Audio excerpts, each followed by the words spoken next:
The pursuit of knowledge, like the exploration of uncharted territories, can be a perilous journey.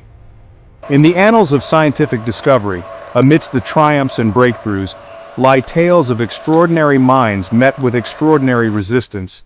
These are not mere footnotes in history, but cautionary tales of how prejudice, ego, and the fear of the unknown can stifle even the most brilliant insights.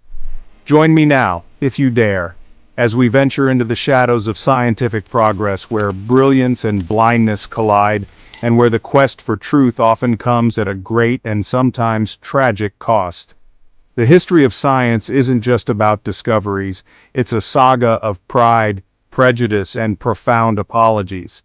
Today we reveal the moments when genius collided with ignorance, and truth finally triumphed.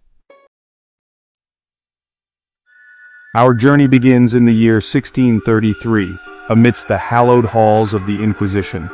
Here, the brilliant astronomer Galileo Galilei found himself a prisoner of the very institution that claimed to seek truth. His crime? Daring to suggest that the Earth revolved around the Sun, a concept deemed heretical by the Church. Despite presenting irrefutable evidence gleaned from his observations of the heavens, Galileo faced the full wrath of the Inquisition. Forced to recant his findings, he lived under house arrest until his death, his legacy seemingly shattered. Yet the truth, like a whisper through the ages, refused to be silenced. For centuries, Galileo's work lay dormant, a testament to the Church's intransigence. Then, in 1992, a remarkable turn of events. The Vatican formally acknowledged its error, issuing a long overdue apology to Galileo. But this begs the question, what hidden machinations, what internal struggles led to this belated act of contrition? What we uncover is a secret letter penned decades before the official apology, in which a pope privately acknowledged the validity of Galileo's findings. A flicker of reason, hidden away in the Vatican archives, a testament to the enduring power of truth. We move now to the heart of the 19th century, where a different kind of struggle was unfolding in the grim wards of Vienna General Hospital. Here, a young Hungarian doctor named Ignaz Semmelweis made a startling observation. Mothers were dying in childbirth at an alarming rate. But why? Semmelweis, driven by a fierce compassion for his patients, refused to accept the prevailing wisdom that these deaths were simply an unavoidable tragedy. He meticulously studied the hospital's practices, searching for an explanation. His conclusion was as simple as it was revolutionary. Doctors were spreading a deadly disease through their unwashed hands. The medical establishment, steeped in tradition and arrogance, scoffed at Semmelweis's theory.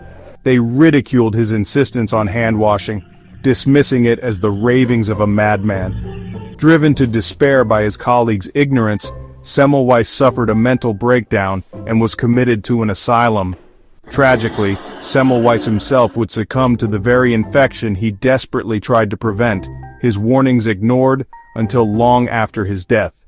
Today, we know that his methods, had they been heeded, could have saved countless lives.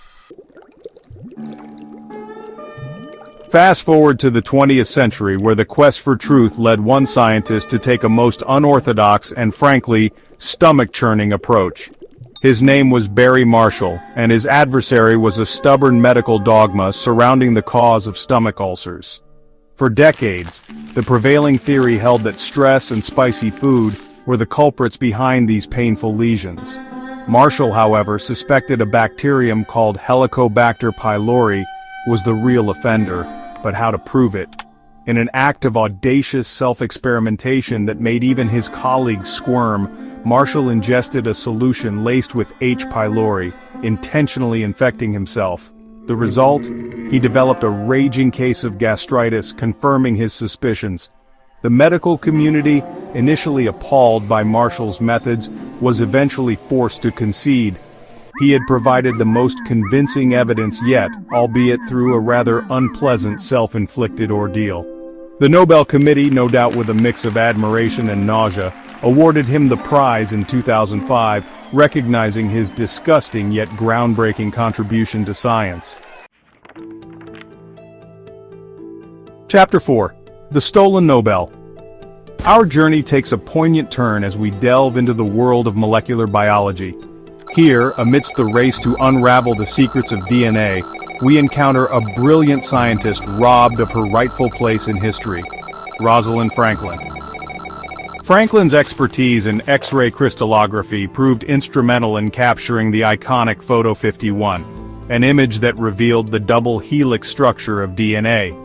Yet her contribution would be overshadowed by the ambitions of others. James Watson and Francis Crick, working on their own model of DNA, gained access to Franklin's research, allegedly without her full knowledge or consent. Armed with her crucial data, they raced to publish their findings, securing the Nobel Prize in 1962. Franklin, tragically, had died 4 years earlier, her crucial role in the discovery largely unrecognized. It wasn't until years later that Watson and Crick acknowledged their debt to her work, admitting that her contribution had been unjustly minimized. A somber reminder that even in the pursuit of knowledge, fairness and recognition can be elusive. Chapter 5. The corpse that proved a continent wrong. Imagine a world where continents drift, where land masses once joined slowly separate over eons. This was the revolutionary theory proposed by Alfred Wegener in the early 20th century. His peers, however, met his ideas with scorn and derision. Wegener, a meteorologist by training, dared to challenge the geological orthodoxy of his time. He pointed to the uncanny fit of the continents, the similarities in fossils found across vast oceans as evidence of a once unified landmass. The scientific establishment, however, remained unconvinced. They dismissed Wegener's theory as the work of an outsider, a fantastical notion lacking the rigor of real geology. Undeterred, Wegener embarked on a series of expeditions to Greenland, determined to gather more evidence. Tragically, it was on one such expedition, in 1930, that Wegener perished. His body, found frozen in the icy wilderness, seemed a poignant symbol of his unyielding pursuit of truth. Yet even in death, Wegener's legacy would not be silenced. Decades later, the theory of continental drift, once ridiculed, became the foundation of modern plate tectonics. Chapter 6. The Fall of a Genius. The story of James Watson, the co-discoverer of DNA structure, offers a cautionary tale of how even brilliance can be tarnished by prejudice and misguided beliefs. Watson, once celebrated for his scientific acumen, would later become a pariah in the very community he helped to shape. As Watson aged, his views on race and intelligence became increasingly controversial. He made public statements suggesting a genetic basis for differences in intelligence between races, claims widely condemned as racist and lacking scientific merit. The scientific community, once eager to celebrate his achievements, distanced itself from Watson. His views were seen as not only morally reprehensible but also dangerous, lending credence to discredited theories of racial superiority. In a final poignant twist, Watson was forced to auction off his Nobel Prize medal to make ends meet, his reputation in tatters. The sale, a public humiliation for a man once at the pinnacle of his field, served as a stark reminder of the high cost of prejudice, even for a scientific giant. Chapter 7. Science's Greatest Irony. And so we come to the end of our journey, but not to the end of the story. For the pursuit of knowledge is an ongoing odyssey, fraught with challenges and setbacks, but ultimately driven by humanity's insatiable curiosity. As we've seen, the path to scientific progress is rarely straight or smooth. It is paved with the missteps, the false starts, and the outright rejections that inevitably accompany any bold endeavor. Yet it is precisely through these struggles that true knowledge emerges. Each crazy idea we explored, each scientist ridiculed or ignored, ultimately contributed to our understanding of the world. They remind us that today's heresy can become tomorrow's accepted truth, and that the seeds of revolutionary ideas often take root in the most unlikely of places. So, as we marvel at the wonders of modern science, let us not forget those who dared to challenge the status quo, who faced down ridicule and rejection, and who, through their unwavering pursuit of truth, illuminated the path for generations to come. Outro the next chapter. As we've journeyed through these tales of scientific struggle and redemption, one question lingers. Which of these stories resonated with you most profoundly?